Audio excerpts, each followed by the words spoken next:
우리도 이렇게 변화해야 합니다. 그래야 글로벌 시장에서 경쟁력을 가질 수 있어요. 한국을 따라하지 않으면 국제 시장에서 도태될 거예요. 여기 일본의 명문대학을 수석으로 졸업하고 일본의 유명한 대기업에서 근무하고 있는 여성이 있습니다. 그 여성은 일본의 대기업이 이름도 들어보지 못한 한국의 중소기업에게 국제시장 경쟁에서 밀렸다는 소식을 듣고 충격에 빠져 한국의 기업들을 보기 위해 긴 휴가를 쓰고 한국에 방문했는데요. 여러 한국의 중소기업들을 탐방하며 많은 것을 배우고 돌아가 본인이 배운 것을 회사에서 발표했지만 오히려 비난만 받고 회사에서 고립되었다고 하는데요. 대체 무슨 사연일지 오늘 사연 바로 알아보겠습니다. 안녕하세요. 제 이름은 카오루 타나카입니다. 일본의 도쿄대학을 수석 졸업하고 소니에 입사했어요. 자라면서 저는 일본의 미래를 이끌어갈 인재라는 이야기를 자주 들었고 그런 이야기를 들을 때마다 뿌듯한 감정을 가지고 있었습니다. 대학 졸업 후 소니라는 세계적인 기업에서 바로 취업을 했고 소니에서 일한다는 자부심이 대단했죠. 처음 입사했을 때의 그 설렘과 긍지를 아직도 잊을 수가 없어요. 회사 로비에 걸린 거대한 소니 로고를 볼 때마다 가슴이 뛰었고 소니 배지를 달고 출근할 때면 어깨에 힘이 들어갔습니다. 하지만 입사 후 얼마 지나지 않아 제 자부심에 금이 가기 시작했어요. 소니가 한국의 삼성, LG 같은 기업들에게 전자제품과 가전제품 시장에서 밀리고 있다는 사실을 알게 됐거든요. 처음엔 믿기 힘들었습니다. 우리 소니가 어떻게 한국 기업들에게 밀릴 수 있지? 하는 생각이 들더라고요. 시장 점유율 보고서를 볼 때마다 가슴이 아팠습니다. 한때 우리가 지배하던 시장에서 한국 기업들의 이름이 상위를 차지하고 있는 걸 보는 건 정말 고통스러웠죠. 마치 제 자존심에 큰 상처를 입은 것 같았어요. 밤에 잠을 이루지 못하고 이 상황을 어떻게 극복할 수 있을지 고민하는 날들이 계속되었습니다. 회사에선 이런 상황을 타개하기 위해 브랜드 이미지 강화에 집중하기로 했어요. 특히 하이엔드 오디오 분야에 주력하기로 했습니다. 저도 그 프로젝트에 참여하게 됐어요. 엄청난 열정과 자신감으로 프로젝트에 뛰어들었어요. 이번엔 꼭 성공해서 소니의 위상을 되찾을 거야. 라고 다짐했습니다. 우리 팀 모두가 정말 열심히 일했어요. 아침 일찍부터 밤늦게까지 주말도 반납하고 일했어요. 때론 집에 가지도 못하고 회사에서 밤을 새우기도 했습니다. 그만큼 이 프로젝트에 모든 걸 걸었던 거였습니다. 한 번은 제품 디자인을 완성하기 위해 3일 동안 집에 가지 못했어요. 샤워실이 없는 회사에서 물티슈로 얼굴만 닦고 컵라면으로 끼니를 때우며 일했죠. 지친 몸을 이끌고 회의실 소파에서 짧은 잠을 청하기도 했습니다. 밤새 모니터를 보며 일하다 보니 눈이 따갑고 머리가 지끈거렸어요. 허리와 목의 통증은 이루 말할 수 없을 정도였죠. 그래도 쉴 수는 없었어요. 마감 기한이 코앞으로 다가오고 있었거든요. 회의실 소파에서 겨우 한두 시간씩 눈을 붙이곤 했는데 그마저도 편치 않았습니다. 딱딱한 소파 때문에 몸이 뻐근해지고 에어컨 바람 때문에 으슬으슬 춥기까지 했어요. 하지만 눈치가 보여 이불을 가져올 생각조차 못했어요. 아침이 되면 또다시 커피로 정신을 차리고 일에 매달렸어요. 피곤함에 실수도 잦아졌고 동료들과 의견 충돌도 있었죠. 하지만 그 누구도 집에 갈 생각은 하지 않았습니다. 우리 모두 이 프로젝트에 모든 것을 걸고 있었으니까요. 다시 생각해도 그 3일은 정말 지옥이었어요. 그렇게 우리의 프로젝트는 완성했고 저는 소니가 곧 예전의 위상을 찾을 것이라 생각했어요. 하지만 우리의 노력에도 불구하고 예상치 못한 결과가 기다리고 있었어요. 북미와 유럽 시장에서 우리를 뛰어넘는 한국 기업이 등장한 거예요. 그것도 삼성이나 LG가 아닌 아스트랜컨이라는 제가 들어본 적도 없는 중소기업이었어요. 외국 바이어와의 미팅이 있었습니다. 우리 제품의 우수성을 자신 있게 설명했죠. 그동안 해왔던 것처럼 소니의 브랜드 가치와 기술력을 강조했어요. 우리 제품이 시장에서 얼마나 인정받고 있는지, 얼마나 많은 사람들이 소니를 신뢰하는지에 대해 열정적으로 이야기했습니다. 그런데 바이어가 갑자기 아스트랜컨의 제품과 비교해보면 어떨까요? 라고 물었어요. 순간 당황했죠. 아스트랜컨? 처음 듣는 이름이었거든요. 바이어는 오히려 놀란 표정으로 소니에서 일하시는 분이 아스트랜컨을 모르세요? 라고 되물었어요. 그 순간 제 머릿속이 하얘졌어요. 무언가 대답을 해야 한다는 걸 알면서도 입이 떨어지지 않았습니다. 그때 느낀 부끄러움과 충격은 말로 표현할 수 없을 정도였습니다. 얼굴이 화끈거리고 귀까지 빨개지는 게 느껴졌죠. 식은땀이 흐르는 것도 느껴졌어요. 결국 저는 죄송합니다. 그 회사에 대해 잘 모르겠네요. 좀 더 알아보고 다시 연락드리겠습니다. 라고 겨우 말했어요. 바이어의 실망한 표정이 아직도 눈에 선합니다. 그 순간 우리 회사의 위상이 바이어의 눈앞에서 무너져 내리는 것 같았습니다. 회의실을 나오는 순간 다리에 힘이 풀리는 것 같았어요. 복도를 걸어가는데 주변이 흐릿하게 보였죠. 화장실에 들어가 거울을 보니 창백해진 제 얼굴이 보였습니다. 그 이야기를 상사에게 전달했지만 제 상사인 카즈오 씨는 대수롭지 않게 생각했어요. 한국의 대기업도 아니고 중소기업이 우리 소니를 절대 이길 수 없다며 제게 걱정하지 말라고 말씀하셨죠. 하지만 저는 그날 밤 집에 돌아와 아스테랭컨에 대해 조사했어요. 그들의 홈페이지를 열어보고 제품 정보를 찾아보았죠. 그들의 혁신적인 기술과 디자인을 보며 놀란 마음도 있었지만 카즈오 씨의 말이 생각났고 저도 우리 회사 제품이 소비자들이 더 찾을 것이라 생각했어요. 소니는 전통과 역사를 가지고 있고 오랜 시간 세계 시장을 선도한 기업이니까요. 하지만 그것은 제 착각이었습니다. 결국 북미와 유럽 시장에서 하이엔드 오디오 분야의 성공은 실패했고 우리 소니가 아스텔 앤컨이라는 회사에 밀리고 있다는 소식을 듣게 되었죠. 이 소식을 처음 들었을 때 저는 잘못 들은 게 아닐까라고 생각했어요. 어떻게 우리 소니가 이런 무명의 회사에 밀릴 수 있겠어요? 부정해봐도 사실이었어요. 정말 충격이었습니다. 회사 전체가 발칵 뒤집혔죠. 어떻게 이런 일이 있을 수 있지? 하는 생각뿐이었습니다. 마치 하늘에서 벼락을 맞은 것 같았어요. 그동안의 노력이 물거품이 된 것 같아 가슴이 무너져 내렸습니다. 매일 아침 출근할 때마다 무거운 발걸음을 느꼈습니다. 회의실에서는 긴장감이 감돌았고 복도에서 마주치는 동료들의 표정도 어두웠어요. 며칠 후 우리는 긴급 회의를 소집했습니다. 경영진부터 실무자까지 모두 모여 대책을 논의했어요. 하지만 누구도 명확한 해결책을 내놓지 못했습니다. 우리가 그동안 얼마나 안일하게 살아왔는지 깨닫는 순간이었죠. 그제서야 시장조사팀은 밤낮으로 아스텔 앤컨에 대한 정보를 수집했고 연구개발팀은 그들의 기술을 따라잡기 위해 필사적으로 노력했습니다. 하지만 우리는 이미 너무 뒤처져 있었어요. 게다가 얼마 지나지 않아 소니가 가장 자신 있어 하던 카메라 시장에서조차 한국의 중소기업인 삼양옵틱스라는 회사한테 뒤처지고 있었습니다. 삼양옵틱스의 렌즈가 이미 오래전부터 소니보다 선호되고 있다는 사실도 알게 됐어요. 이 소식을 들었을 때 정말 큰 충격을 받았습니다. 카메라와 렌즈는 소니의 자존심과도 같은 분야였거든요. 우리는 항상 이 분야에서 최고라고 자부해왔어요. 그런데 그 자리를 한국의 작은 회사에 빼앗겼다니 믿기 힘들었죠. 더 충격적인 건 이게 최근의 일이 아니라 이미 오래전부터 진행되어 온 일이라는 점이었습니다. 우리가 자만에 빠져 있는 동안 시장은 이미 변해 있었던 거죠. 전문가들의 리뷰를 찾아보니 삼양옵틱스의 렌즈가 가격 대비 성능 면에서 우수하다는 평가가 많았어요. 심지어 일부 전문 사진작가들은 소니 렌즈 대신 삼양옵틱스의 렌즈를 선호한다고 하더라고요. 이런 현실을 마주하니 정말 힘들더라고요. 마치 온 세상이 무너지는 것 같았어요. 아침에 일어나 회사에 가는 것조차 괴로웠죠. 매일 아침 거울을 보며 오늘도 열심히 해보자고 다짐했지만 그 말이 공허하게 들렸습니다. 한국의 문화와 한국의 대기업들이 대단하다는 건 예전에 인정했지만 자부심을 가지던 우리 회사가 한국의 중소기업에게 패배했다는 사실은 받아들이기 힘들었습니다. 우리는 손이라는 이름만으로 충분하다고 생각했습니다. 하지만 세상은 그렇게 돌아가지 않더라고요. 소비자들은 더 이상 브랜드 이름만 보고 제품을 선택하지 않았어요. 그들은 실제 성능과 가격을 꼼꼼히 따져보고 있었어요. 그때부터 저는 회사 생활에 회의감이 들기 시작했고 업무에 대한 의욕도 사라졌습니다. 예전에는 새로운 프로젝트를 시작할 때마다 가슴이 뛰곤 했는데 이제는 그저 의무감으로 일하는 것 같았죠. 회의 시간에도 적극적으로 의견을 내지 않게 되었고 퇴근 시간만 기다리게 됐어요. 동료들과의 대화에서도 이런 분위기가 느껴졌습니다.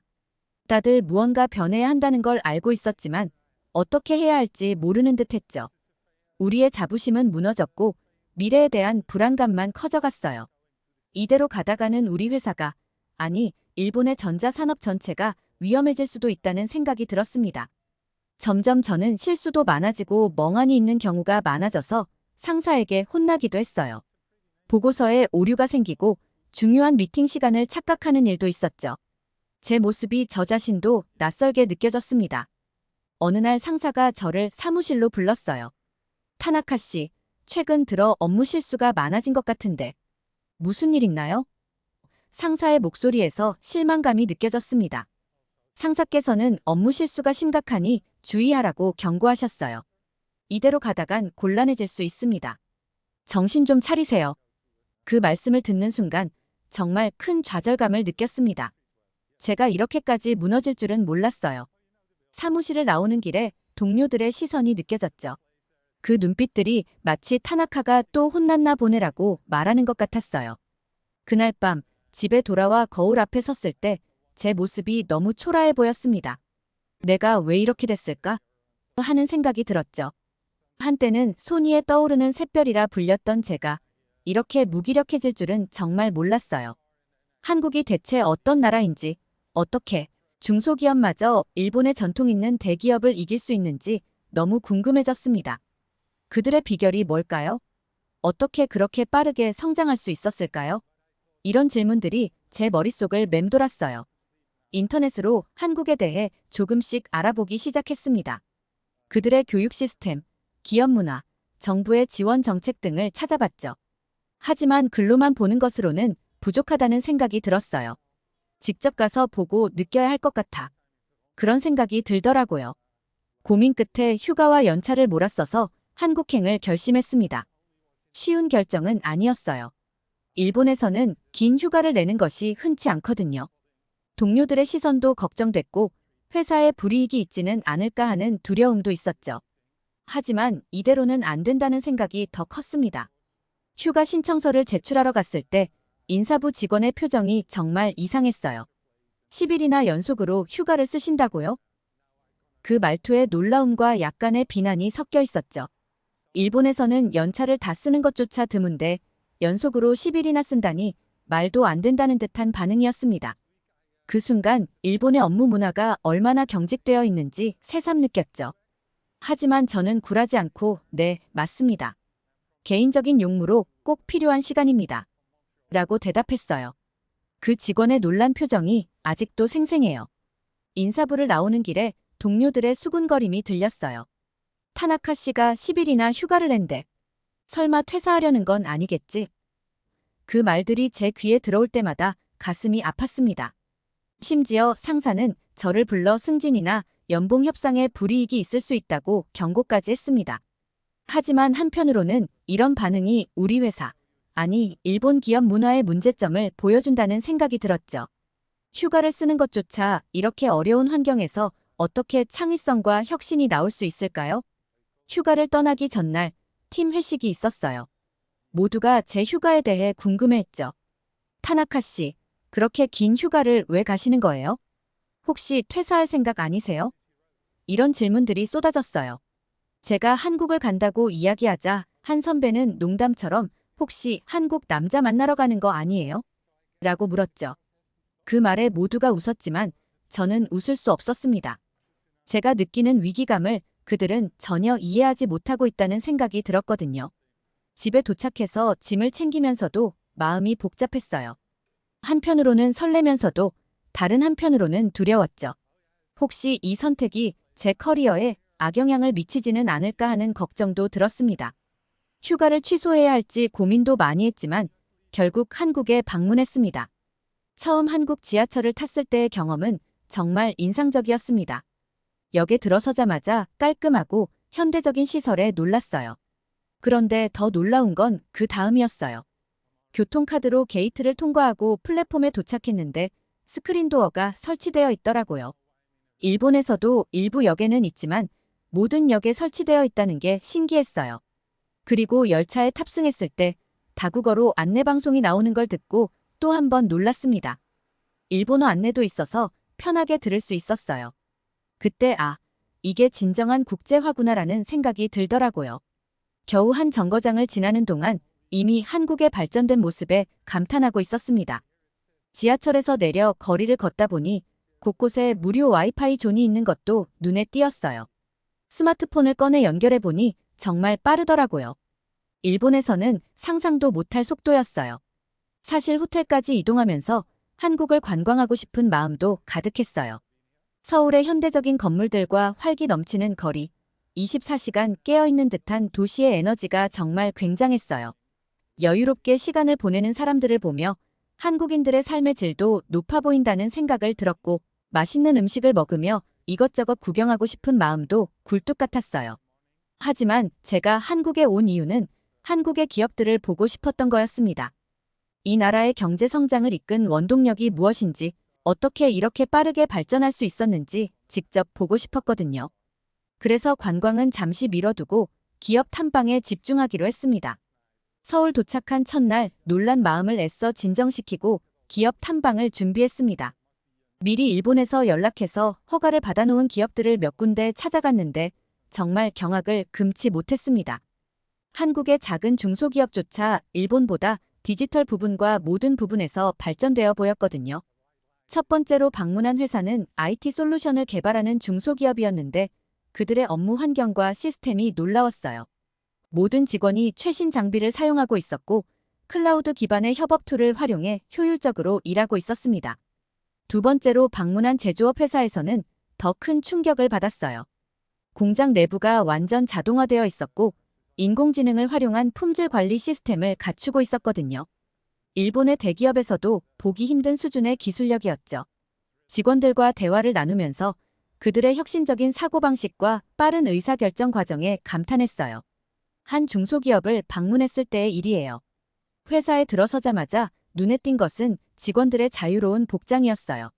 일본에서는 상상도 못할 정도로 캐주얼한 옷차림이었죠. 그리고 사무실 구조도 달랐습니다. 개방형 구조에 자유롭게 대화를 나누는 모습, 심지어 스탠딩 데스크를 사용하는 직원도 있더라고요. 가장 놀란 건 회의실이었습니다. 벽면 전체가 화이트보드로 되어 있고 VR 장비까지 갖춰져 있었죠. 담당자가 우리는 아이디어 회의할 때 VR을 활용해요. 제품 프로토타입을 실제처럼 보면서 논의할 수 있거든요. 라고 설명해 주었어요. 그 순간 일본 회사의 회의실이 떠올랐죠. 딱딱한 책상과 의자, 화이트보드 하나, 그 차이에 충격을 받았어요.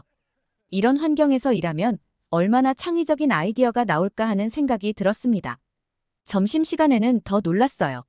직원들이 자유롭게 휴게실에서 유튜브를 보거나 옥상 정원에서 휴식을 취하는 모습을 봤거든요. 게다가 탕비실에는 간식과 음료수까지 구비되어 있었는데 손님 접대용이 아닌 직원들도 누구나 자유롭게 먹을 수 있다는 말에 깜짝 놀랐어요. 일본에서는 상상도 못할 광경이었습니다. 그뿐 아니라 한국의 조직 문화에 대해 들으면서 저는 기절할 뻔했습니다. 한국은 조직 문화도 일본과 비교하면 밝고 자유롭고 워라밸도 지켜지고 있었습니다. 일본처럼 상하 관계가 있긴 하지만 상사가 퇴근하기 전에 퇴근 못한다 이런 것도 없고 급한 업무 대화도 메신저를 통해 이야기하는 직원들도 있고 심지어 재택근무를 하면서 줌 회의로 의견을 나누는 경우도 있다는 것에 엄청난 충격을 받았어요. 보고체계도 일본은 여러 절차를 거쳐야 하는데 한국은 굉장히 간편해 보이더라고요. 한국 직원과 대화를 나누었는데 한국에서는 문제가 생기면 바로 적용해서 해결하려고 한다는 이야기를 듣고 깜짝 놀랐어요. 일본은 문제가 생기면 문제에 대한 회의만 일주 동안 하고 그것을 해결하기 위해 많은 절차들이 필요한데 한국은 달랐습니다. 그날 저녁 호텔로 돌아와 침대에 누워 천장을 바라보며 생각했습니다. 우리가 얼마나 뒤처져 있는 걸까? 이런 환경에서 일하면 얼마나 행복할까? 그리고 결심했습니다. 이 경험을 꼭 일본에 가져가야겠다고요. 한국에서 진행하는 국제 비즈니스 세미나에 참가해서 저는 제 자신의 초라함을 느끼게 되었습니다. 그동안 저는 제가 똑똑하고 남들보다 뛰어나다고 생각했는데 우물안 개구리였다는 것을 제대로 느끼게 되었어요. 세미나장에 들어서는 순간부터 국제적인 분위기에 압도되었습니다. 다양한 국적의 사람들이 자유롭게 소통하는 모습이 인상적이었어요. 그곳에서 많은 유럽인들과 한국인들을 만나서 여러 대화를 할 수 있었는데 그들의 언어 능력에 놀라지 않을 수 없었습니다. 그들은 기본적으로 영어, 일본어는 물론이고 여러 언어를 구사하는 사람들이 많았습니다. 심지어 몇몇은 세계 국어 이상을 유창하게 구사하더라고요. 한 한국인 참가자는 영어, 일본어, 중국어를 자유자재로 구사하며 다양한 국적의 사람들과 대화를 나누고 있었습니다. 반면에 저는 영어조차 유창하게 구사하지 못해 깊은 부끄러움을 느꼈어요.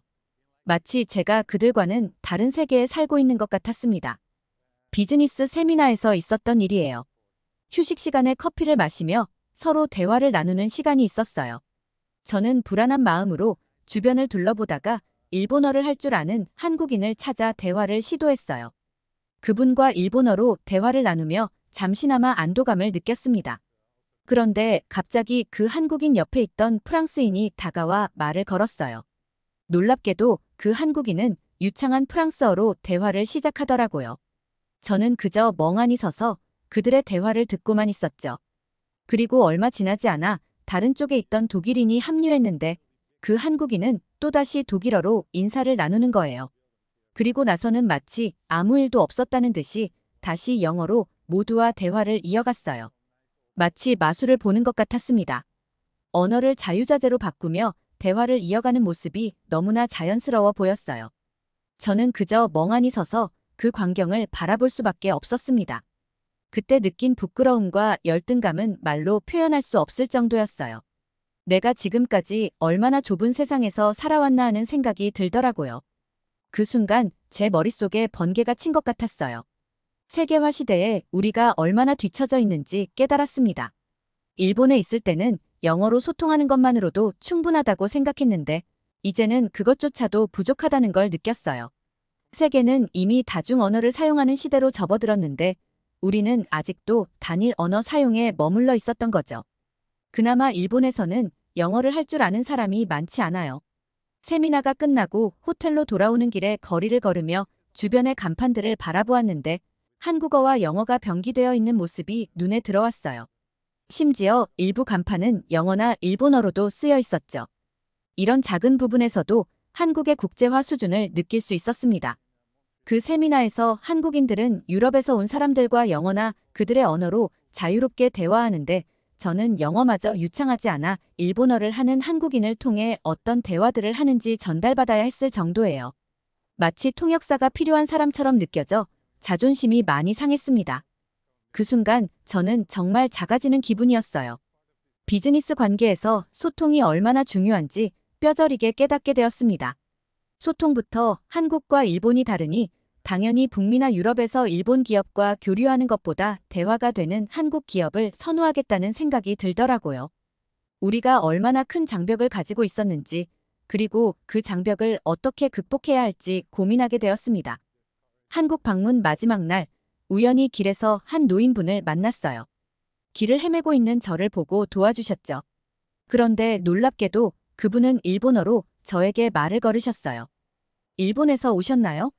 제가 좀 도와드릴게요.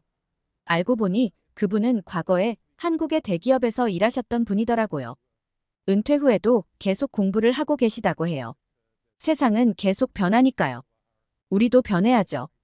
그 말씀에 큰 감동을 받았어요. 70대의 노인분도 이렇게 열정적인데 제가 지금까지 얼마나 안주하며 살아왔는지 깨달았습니다. 그날 밤 호텔방에서 짐을 싸며 이번 여행을 되돌아봤어요. 처음에는 한국 기업의 성공 비결을 배우러 왔는데 오히려 제 자신의 부족함과 일본의 현주소를 깨닫게 되었어요. 부끄러웠지만 동시에 감사한 마음이 들었습니다. 창밖으로 보이는 서울의 야경을 바라보며 생각했어요. 이 경험을 바탕으로 새로운 미래를 만들어 나가야겠다. 그렇게 다짐하며 일본으로 돌아갈 준비를 마쳤습니다. 8박 9일간의 한국 경험을 통해 한국 기업에 대해 정말 많이 배웠습니다. 그들의 혁신적인 업무 방식, 빠른 의사결정 과정, 그리고 글로벌 마인드셋이 인상적이었죠. 특히 중소기업들의 기술력과 열정에 깊은 감명을 받았습니다. 이 모든 것을 우리 일본 회사에서도 배워야 한다는 생각이 강하게 들었어요. 일본으로 돌아온 후 저는 새로운 에너지와 아이디어로 가득 차 있었습니다. 한국에서 보고 배운 것들을 어떻게 하면 우리 회사에 적용할 수 있을지 밤새 고민했습니다. 열정적으로 프레젠테이션 자료도 만들고 구체적인 개선 방안도 정리했어요. 정말 뭔가 변화를 만들어낼 수 있을 것 같은 희망에 부풀어 있었습니다. 회사로 복귀한 후 제가 한국에서 경험한 것을 어필하며 회사에 이야기해 보았어요. 부장님께 면담을 요청드리고 제 아이디어를 열정적으로 설명했습니다. 우리도 이렇게 변화해야 합니다. 그래야 글로벌 시장에서 경쟁력을 가질 수 있어요. 한국을 따라하지 않으면 국제 시장에서 도태될 거예요. 라고 말씀드렸어요. 하지만 예상과는 달리 반응이 싸늘했습니다. 10일간 휴가를 갔다 온 것에 이미 좋지 않은 인상을 준 것 같았어요. 부장님은 제 말을 끝까지 듣지도 않고 손사래를 치셨죠. 타나카 씨, 우리는 오랜 전통을 가진 일본 기업입니다. 갑자기 남의 나라 방식을 따라 할 순 없어요. 그 후로 저는 사사건건 태클을 당하게 됐습니다. 회의 때 제 의견을 말하면 타나카 씨, 그건 너무 비현실적인 생각 같은데요? 라는 식의 반응이 돌아왔고 새로운 프로젝트를 제안하면 우리 회사 방식대로 하는 게 좋겠어요. 라는 대답만 들었습니다. 심지어 일상적인 업무에서도 전보다 더 많은 지적을 받게 되었습니다. 예전에는 문제없이 넘어갔을 사소한 실수도 크게 지적받았고 제 능력을 의심하는 듯한 말들도 들었습니다. 휴가 다녀오더니 일에 집중을 못하나 봐요. 한국 하더니 그냥 한국 가서 살지 그래요? 라는 말들은 정말 가슴 아팠어요. 점점 저는 회사에서 고립되는 느낌이 들었어요. 동료들과의 관계도 어색해졌고 매일 출근하는 게 고통스러워졌습니다. 제가 느낀 변화의 필요성과 현실 사이의 간극이 너무 컸던 거예요. 한국 기업과 비교되는 일본 기업 문화를 보면서 일본이 미래가 없다는 생각이 들었어요. 그래서 저는 한국어를 배우기 시작했고 발전 가능성이 있는 한국 기업에서 일하고 싶다는 꿈이 생겼습니다. 지금 저는 매일 밤 한국어 공부에 열중하고 있어요. 처음엔 너무 어려워서 포기하고 싶은 마음도 들었지만 한국에서 보고 느낀 것들을 떠올리며 힘을 내고 있습니다. 한국 기업에서 일하고 싶다는 제 꿈을 주변에 이야기하면 다들 놀라워해요. 어떤 이들은 제가 미쳤다고 생각하는 것 같아요. 하지만 저는 이게 제가 가야 할 길이라고 확신하고 있습니다. 물론 쉽지 않을 거라고 생각합니다. 언어의 장벽, 문화의 차이, 그리고 새로운 환경에 적응해야 하는 어려움이 기다리고 있겠죠. 하지만 저는 두렵지 않습니다. 오히려 설레는 마음이 더 크게 느껴지고 있습니다. 새로운 도전, 새로운 기회가 기다리고 있다고 생각하니까요.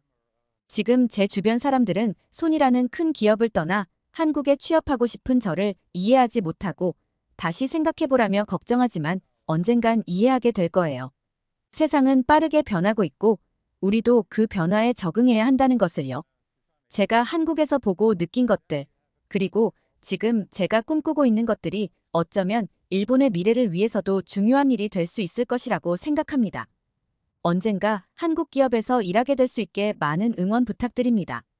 그리고 제게 많은 것을 배울 수 있게 해준 한국한테 너무 감사합니다. 사연 보내주신 카오루 타나카님 감사합니다.